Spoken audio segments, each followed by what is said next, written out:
Growing up, the time between Christmas and New Year's was always vacation time.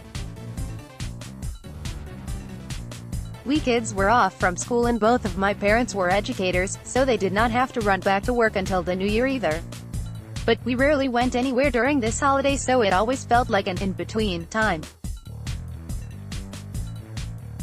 Liturgically, the week between Christmas and New Year's is all over the place. We had St. Stephen's Day yesterday, celebrating the first martyr, and today is the feast of St. John, Apostle and Evangelist. Happy Feast Day, Cardinal Sean O'Malley. Tomorrow is the Feast of the Holy Innocents, and Sunday we celebrate the Holy Family, which do keep our minds within the Christmas octave. The life of the country, and because we are the U.S., the world, felt like an in-between time in 2019, one that was also all over the place.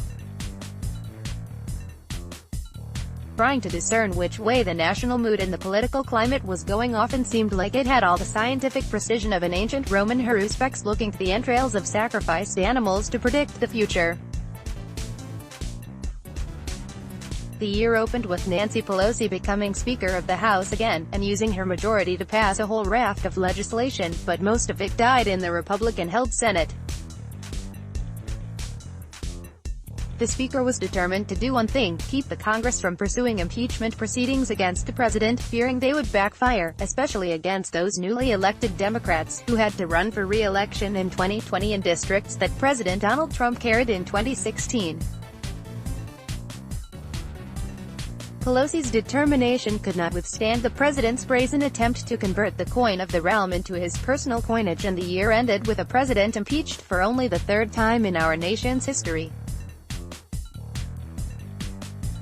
The new year begins with the next step in the impeachment proceedings not entirely clear. Pelosi threatened not to send the articles of impeachment to the Senate unless Senate Majority Leader Mitch McConnell agrees to the interviewing of witnesses sought by Senate Democrats. Perhaps Pelosi simply wishes to leave the situation as it is, with the president impeached but denying him the prospect of any kind of indication in the GOP-controlled Senate. Again, and quite everyone's surprise, the nation finds itself in between. Trump lives in a state of frenzy that places anything and everything in a kind of conditional status. It would be wrong to state that he or his psyche are in between, because this is his normal modus operandi. But it places the entire nation in a state of constant imbalance. No one in the executive branch can be confident that the course they are pursuing, whether it be in economic or foreign policy, might not be upended in an instant by a presidential tweet. The looming election could scarcely be more decisive, and no one really knows how that will turn out. The president's approval rating has been stuck around 41 to 42% for months, although it ticked up 43.4% the day after the impeachment vote. A state-by-state analysis shows his approval rating is robust in Florida and North Carolina, and in Ohio, Pennsylvania and Virginia, that approval is only underwater by 5 to 7 points, a margin that could well close as soon as there is a binary choice for the voters. The economy shows few signs of even slowing down. An incumbent has many assets in a re-election campaign. Democrats may think that hope is on the way, but whether it is or not is very unclear.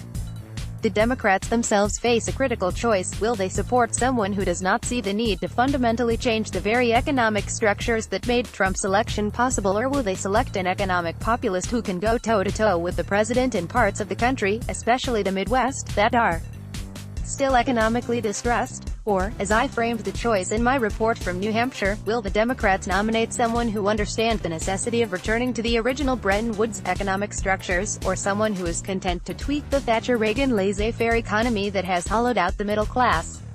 In between. It is such a common phrase that somehow does not capture the uncommon and perplexing times in which we are living. I went to the liquor store in between going to the supermarket and getting gas. The library is in between the Brown House and the Congregational Church. The cheese course is in between the main course and dessert. Commonplace and pedestrian. Perhaps this year, the word we need to describe the situation of the country is betwixt, with its air of archaic, pre-Enlightenment, slightly magical, Harry Potter-ish location. we are betwixt Christmas and New Year's, and, as a nation, we are betwixt what was and what will be, and what will be could hardly be less determinate. Michael Sean Winters covers the nexus of religion and politics for NCR. Editor's note: don't miss out on Michael Sean Winters' latest. Sign up and we'll let you know when he publishes new distinctly Catholic columns. Let's block ads. Why?